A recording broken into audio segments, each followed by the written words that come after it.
दोस्तों, चने की फसल से अच्छा उत्पादन तभी मिलता है जब मौसम अनुकूल रहे। अब इस बार मौसम थोड़ा ऊपर नीचे रहा है, काफी दिन तक कोहरा रहा है और कहीं कहीं फूल आ गए थे तो वहां पर पाला भी पड़ गया है। ज्यादा ठंडी की वजह से तुषार लग गया है, तो वो भी एक नुकसान हो गया है। क्योंकि दोस्तों, चने की फसल में टेम्परेचर का अहम रोल रहता है। अब टेम्परेचर इस बार काफी नीचे रहा है। अब दोनों चीजें हैं।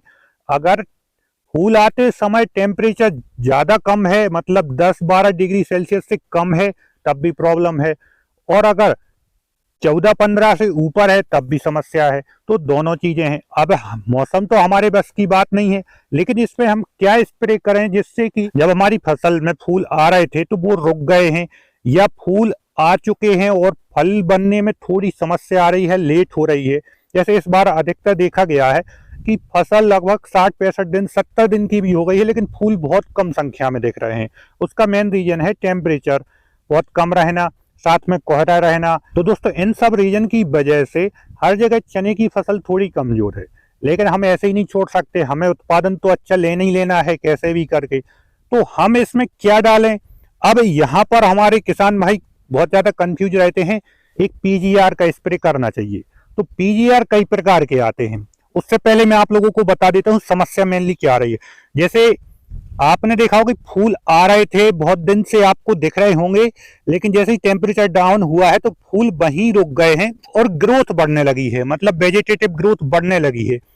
आप यहाँ देखें, और एक समान नहीं बढ़ रही है, कहीं ज्यादा बढ़ रही है, यहाँ जैसे बढ़ गई है, लेकिन अब फूल का पॉड यहाँ बन रहा, और कहीं कहीं छोटे ही में फूल का पॉड बन रहा है। तो वेजिटेटिव ग्रोथ बढ़ने लगी है। तो अब यहाँ पर दोस्तों हमें बहुत सोच समझ के पीजीआर का स्प्रे करना चाहिए। बहुत से पीजीआर केवल हाइट रेगुलेट करते हैं, मतलब कि यहाँ केवल हाइट या तो जब कम रहती है तो उसको बढ़ा देते हैं, ज्यादा बढ़ जाती है तो उसको रोकते हैं। लेकिन दोस्तों, हमें यहाँ पर ऐसा पीजीआर चाहिए जो फूल को एनहेंस करे, मतलब फूल ज्यादा से ज्यादा बने, और फूल बन चुके हैं तो उनको फल के पॉड में कन्वर्ट करे। दोस्तों, तो ऐसा टेक्निकल है अल्फा नेफ्थलीन एसिटिक एसिड। ये टेक्निकल बायर की प्लानोफिक्स में आता है, जो कि आप अभी स्प्रे कर सकते हैं। इसकी वीडियो मैंने पहले मसूर में अगर पाला लग गया है तो उसमें भी बताई थी, लेकिन बहुत से हमारे किसान भाई पूछ रहे हैं वहां पर कमेंट करके कि क्या ये स्प्रे हम चने में भी कर सकते हैं, तो इसलिए मैं चने के लिए अलग से बना रहा हूँ कि क्या डोज रखना है चने में। तो दोस्तों, आप बायर की प्लानोफिक्स का स्प्रे कर सकते हैं यहाँ पर।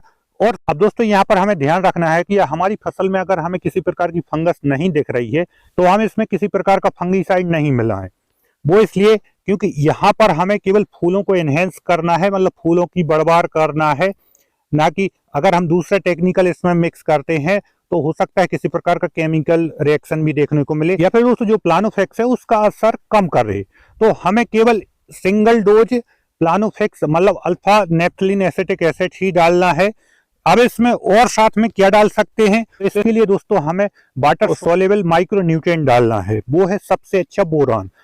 अब दोस्तों, यहाँ पर हम प्लानोफिक्स का डोज क्या रखें और बोरान का डोज क्या रखें? तो दोस्तों, इनका डोज बहुत ही सोच समझ कर रखना चाहिए। कंपनी डोज प्लानोफिक्स का 40 ml प्रति एकड़ है, लेकिन वो दोस्तों तब है जब आप 150 लीटर प्रति एकड़ का पानी डालें। अगर आप कम पानी डाल रहे हैं तो उसका डोज भी कम कर दें।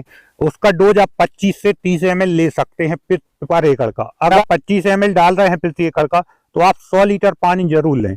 अगर आप कंपनी डोज 40 ml पे जा रहे हैं तो आपको 150 लीटर कम से कम पानी डालना ही पड़ेगा, तभी उसके अच्छे रिजल्ट मिलेंगे, नहीं तो नेगेटिव रिजल्ट भी देखने को मिल सकते हैं। अब इसके बाद दोस्तों, जो मैंने बोरान का बताया, तो बोरान आपको 20% वाला EDTA वाला लेना है, जिसको चिलेटेड बोरान भी बोलते हैं। अब दोस्तों, बोरान का डोज क्या रखना है? जैसे मैंने प्लानोफिक्स का बताया है, ऐसी बोरान का डोज भी बहुत ही कैलकुलेट तरीके से दिया जाता है। बोरान का डोज जितना हम पानी ले रहे हैं उसका 1 लीटर पानी में 1.5 ग्राम बोरान आप घोल सकते हैं।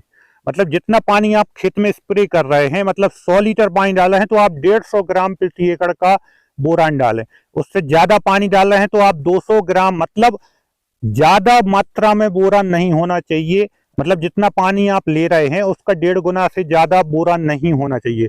अगर 150 लीटर आप पानी प्रति एकड़ का डाल सकते हैं तो आप दोस्तों 200 ग्राम तक ले सकते हैं। कंपनी जो 200 से 250 ग्राम बोलते हैं कि 200 से 250 ग्राम प्रति एकड़ का बोरान डालते हैं, लेकिन वहां पर हमारे किसान भाई पानी की मात्रा कम कर देते हैं, जिससे कि अब उसके नेगेटिव रिजल्ट भी देखने को मिल सकते हैं। तो आप डोज कम कर दें, अगर पानी कम डाल पा रहे हैं तो आप डोज कम कर सकते हैं, कोई दिक्कत नहीं है, रिजल्ट आपको बराबर ही मिलेंगे।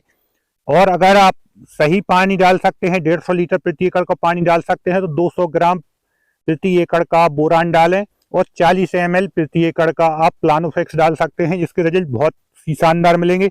अब ये दोनों कंडीशन में डाल सकते हैं, अगर आपके यहाँ पाला पड़ गया है तब भी डाल सकते हैं, और अगर फूल से फल बन रहे हैं उस कंडीशन में डाल सकते हैं, और अगर फूलों को और ज्यादा एनहेंस करना है तब भी डाल सकते हैं। मतलब काफी अच्छे फायदे हैं।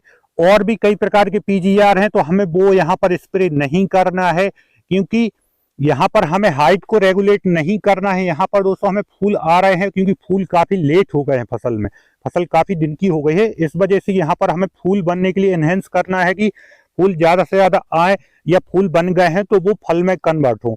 तो इसलिए दोस्तों हमें केवल अल्फा नेप्थलीन एसिटिक एसिड ही डालना चाहिए यहाँ पर, और किसी प्रकार का टेक्निकल की यहाँ पर जरूरत नहीं है। यहाँ पर आप प्लानोफिक्स का स्प्रे करें और साथ में बोरान का स्प्रे करें, और डालने के बाद आप कमेंट करके जरूर बताएं कि क्या असर रहे हैं, क्योंकि मुझे भी आप लोगों का फीडबैक पता चलना चाहिए, तभी जाके मैं और अच्छी जानकारी आप लोगों के लिए लाता रहूंगा। तो दोस्तों इसी सब जानकारी के साथ उम्मीद करता हूं जानकारी पसंद आएगी आप लोगों को। जानकारी पसंद आए तो वीडियो को लाइक जरूर करें, किसी भी प्रकार के क्वेश्चन हो तो आप कमेंट कर सकते हैं, और आपने अभी तक आपके अपने चैनल भर्रा एग्रो फार्म को सब्सक्राइब नहीं किया तो सब्सक्राइब जरूर कर लें, और ये वीडियो अधिक से अधिक किसानों तक शेयर करें। बाकी वीडियो देखने के लिए बहुत बहुत धन्यवाद।